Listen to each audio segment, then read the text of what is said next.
Clemenceau by Ted Gottfried, World Leaders Past and Present Book Review.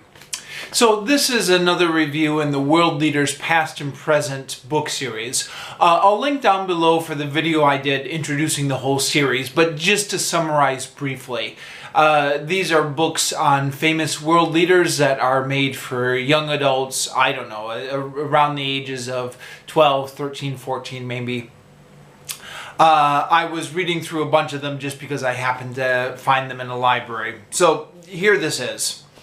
Now, if you're not familiar with Clemenceau, he was a French prime minister. And by the way, apologies throughout this video for mispronouncing French names. I think it's pronounced Clemenceau. He's most famous for being the Prime Minister of France during World War I. So he was famous for, rallying France to fight Germany when there were a lot of elements in French society that didn't particularly want to get dragged into this war.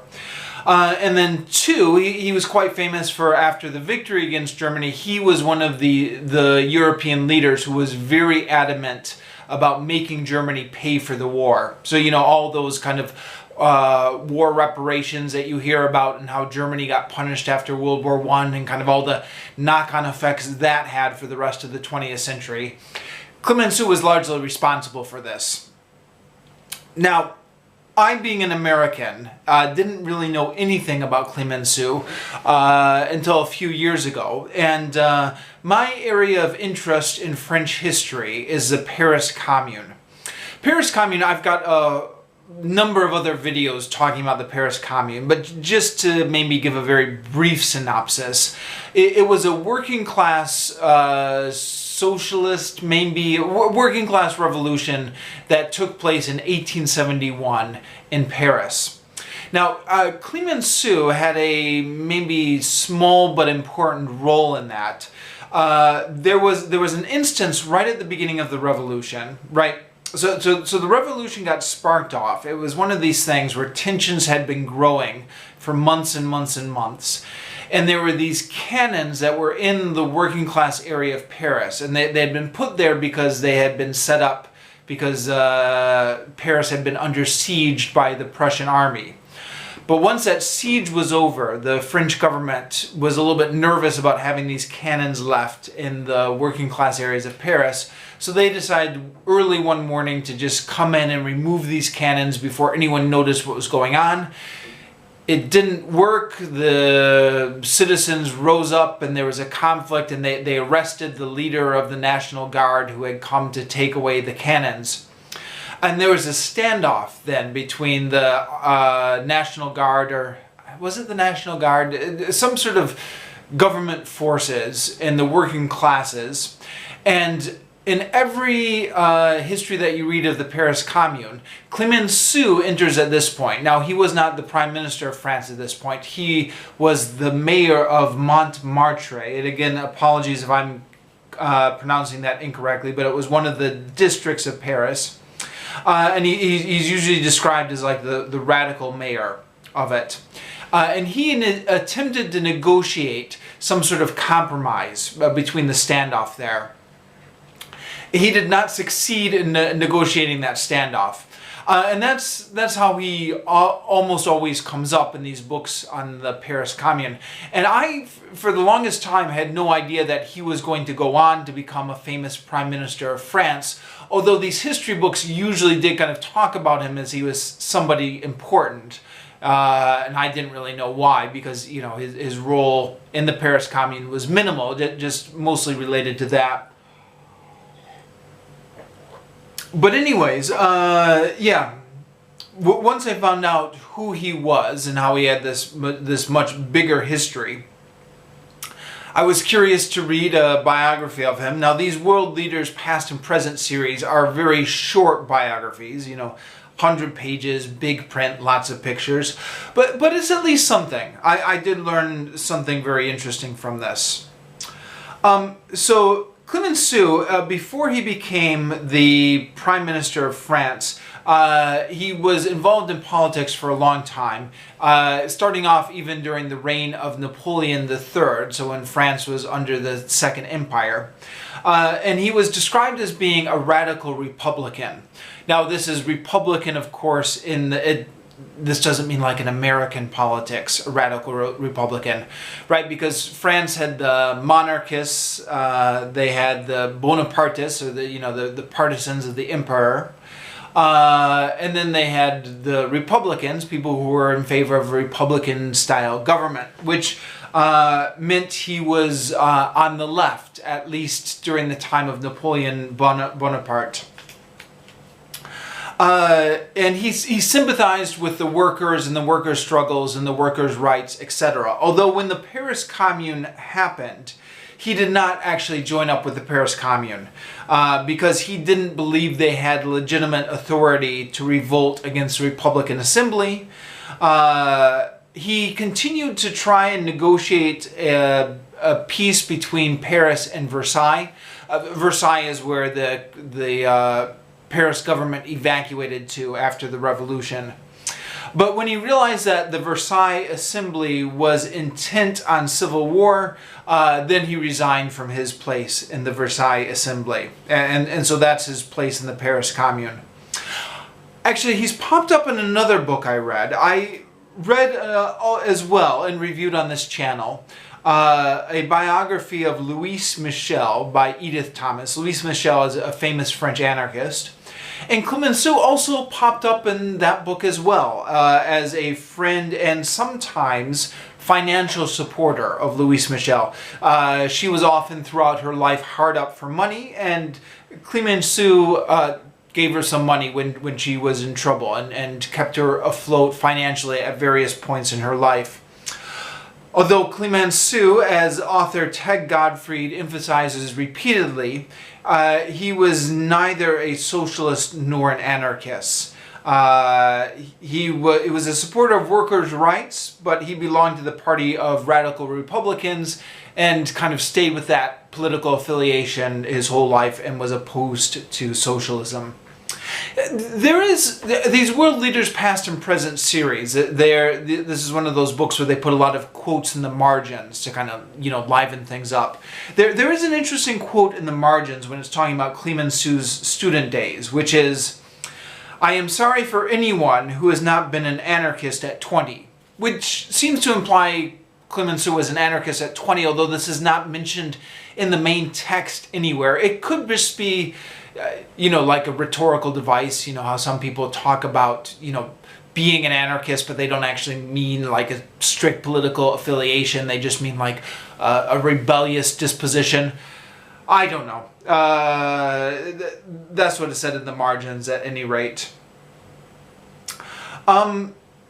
So as this goes through the Third Republic, there are a lot of crises at the later half of the 19th century, which I didn't really know prior to reading this book a lot about French politics in the later half of the 19th century. So there were a lot of interesting things that were new to me. There was a Boulanger crisis. I'm probably pronouncing that again wrong, but this was in the 1890s.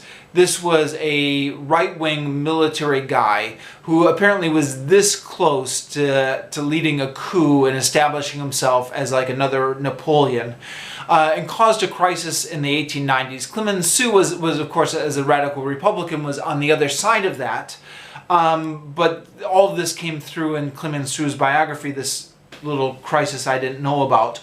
Also, the scandals surrounding French attempt at building the Panama Canal. So, before America went in and built the Panama Canal, France had actually been in there first and had been trying to do it. But the whole thing got bogged down because there was all this corruption and business scandals around it. This popped up in the biography as well, and again was something interesting I didn't even know about. And then Clemenceau was also involved in the Dreyfus Affair. The Dreyfus Affair is interesting. It's going to be a little bit hard to summarize here, but in brief, a Jewish member of the French army was accused of passing on secrets to Germany, but a lot of people were of the opinion that he was completely innocent and that he was just being unfairly targeted because he was Jewish. And it caused this huge political crisis in France in the 1890s, which pitted left against right. And Clemenceau was one of the partisans of that. So that pops up in the biography. Lots of interesting stuff here. Now, to give my own biases, I'm someone who's on the left myself. So throughout this whole thing, where Clemenceau is always on the left part of these political divides in France, I was quite sympathetic to him. I thought, okay, this is a really cool guy. It's really interesting to read about his life. However, once he got into a position of power, then he was actually using that power against the radical leftist elements in French society. And then I was thinking, okay, now he's not seeming quite so cool anymore. So for example, when he became the Minister of Interior, he used his power to crush a workers' strike on May 1st, 1906. And then as the Premier of France during World War I, he waged a merciless war against the pacifists and socialists. He jailed them, he banned their newspapers, he exiled them. Now I knew that this conservative turn was coming, but it was still interesting to see this as you're reading through the biography. It seems to kind of come out of nowhere. Although, again, as author Ted Gottfried makes clear throughout, he was never a socialist. So, you know, when he's Premier of France and he's coming down hard on the socialists, it's not completely out of nowhere. He had made clear throughout that he was never a socialist. Also, there's another book, The Fall of Paris by Alistair Horn, which I'll be reviewing shortly. I haven't reviewed this on this channel yet. But just to preview something interesting I got from that book, Alistair Horn argues that the young Clemenceau, who opposed a peace with Germany way back in 1871, is also the Clemenceau who opposed a peace with Germany in 1917. So maybe there is some historical continuity here. It was interesting reading this biography to note just how much anti-war opposition there was in Europe, even during the middle of World War I. And this is maybe something that doesn't get emphasized a lot, because quite often what you hear in relationship to World War I is this big rush to war and how everybody was whipped up in a big patriotic fervor. And indeed, much of Europe was. In fact, the main branch of the French Socialist Party abandoned its platform of international solidarity in favor of the war. And this happened not only in France, but in socialist parties across Europe.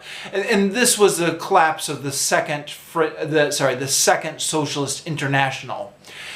Socialists were not supposed to support wars, national wars. Socialists were supposed to support international solidarity among workers. But again, the main leaders in socialist countries across Europe abandoned this. However, there was a branch of socialists that did oppose the war, like, you know, Rosa Luxemburg in Germany broke with her party leadership to oppose the war. And in France, the more radical socialists stayed true to the international socialism and opposed the war throughout. And there was an international socialist conference at Zimmerland, Switzerland in 1915, right when the war was right in the middle of the war, where the socialists attended from all countries and agreed that the war must stop immediately and the peace must be based on the principles of no annexations and no indemnities. So this is what Clemenceau was fighting against when he was the premier, fighting against this anti-war socialist sentiment in his own country. Also, I had no idea about this. This came up through the book. There were all these mutinies in the French army during the war. In 1917, apparently, mutinies broke out in 16 different corps of the French army. So, yeah, there was this massive rebellion in the French army in 1917. I guess the anti-war sentiment was so big then. Now, Clemenceau came down on this hard. He quelled the mutinies. He jailed the socialists and the pacifists. He convinced the other Allied nations to deny passports to their socialist citizens so that these international socialist conferences like the one in Switzerland in 1915 couldn't take place any longer. He overcame the anti-war sentiment and he pushed France on to victory. Which, again, I'm going to give my own political opinions here. I think this is a real pity because World War I was a colossal waste of lives. It didn't solve anything. Arguably it just laid the groundwork for World War II. So if the anti-war sentiment had won out in 1915, I think the 20th century would have been a lot better, but alas, it did not. Clemenceau was victorious and the socialists were not.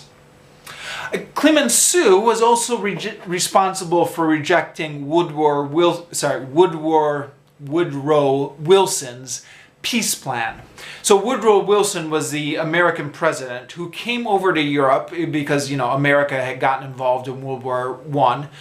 And Woodrow Wilson was hoping that Americans' involvement in the war would buy him some leverage in shaping the peace. Excuse me. And he was really opposed to this harsh peace plan on Germany. Woodrow Wilson wanted a much more moderate peace plan. So this is interesting. Quoting from the book here, quote, "Privately, the President Wilson pleaded with Clemenceau to soften his position. The American Congress and the American people, he assured him, would be appalled at having sent troops to fight so that France might have revenge against Germany for their inglorious defeat in the Franco-Prussian War. You are not going to send me back to my country without something having been done." Wilson's something meant showing that the war had been fought, as he promised, to make the world safe for democracy, and not to enrich France and enlarge her territories. The Tiger is a nickname for Clemenceau. The Tiger's response was both ironic and stubborn. "I should be heartbroken," he answered President Wilson, "but I can't do anything more than escort you back to your boat." Describing the conversation later, he added, "And that's how I got Saar." So, Saar is one of these German lands that got annexed by France after World War I. So, I mean, that's interesting. One, it was interesting how badly, I guess, Woodrow Wilson got rolled on that. How Clemenceau just completely disregarded everything he wanted. I guess, obviously, America's position of power back then was not what it is today. It's hard to imagine an American president getting that treatment today. But also, Clemenceau really kind of comes up as pretty badass in that conversation. Even though I think Woodrow Wilson was the one on the right side of history, it is kind of funny how Clemenceau says, "I should be heartbroken, but I can't do anything more than escort you back to your boat." And then later brags about how that's how he got Saar out of it. Anyways, whatever you wish to say about Clemenceau, whether you agree with his politics or not, reading this biography of him, he certainly sounds like someone who lived life to the fullest. I mean, the descriptions in this book of his romances, the duels he got into, his journalism, his travel, his politicking, it certainly describes a man with a tremendous amount of energy. Even in his student days. In his student days, he organized protests against Napoleon III. This was still during the days of the Second Empire. He wrote newspapers, he had a lot of romances, he lived a bohemian lifestyle, and he still managed to finish 10th in his medical exams out of 330 students. He studied to be a doctor at university. In his 80s, he was still active in traveling around the U.S. and campaigning for the League of Nations. So that's a thing he was involved with during the end of his life, was trying to drum up support for the League of Nations. So, reading his biography, I can't think to myself, well, a couple things. One, boy, have I wasted my life. I haven't done half the things he's done. And two, he just has much more energy than I do. I've come to the conclusion over the years that some people are just born with a tremendous amount of energy. I unfortunately am not, which is why I've accomplished so little. But actually, there was one thing I could identify with in this book. After he graduated from medical school, he traveled to the USA in his 20s. He had intended to only stay 6 months, but he enjoyed himself so much, he ended up staying longer than he planned, and those 6 months turned into 4 years. And during this time in the U.S., he supported himself by teaching languages. He taught French to U.S. students while he was over there. So that's something I can identify with. I also went abroad when I was in my 20s with the intention of only staying a little while, and then ended up staying far too long. Much longer at this point than 4 years, but same principle. And I have also been supporting myself by teaching languages, in my case English. So at least I've got that similarity with them. Anyways, I don't know if I would recommend this biography in particular. I mean, this one's probably long out of print anyways, and fat chance of tracking it down. But he's a fascinating guy, and if I ever find a decent biography of him, I'd certainly be up for it. And yeah, if anyone knows of any decent biographies of Clemenceau, or you can track one down, let me know, because he certainly sounds like a very interesting guy. Okay, I'm going to finish out here.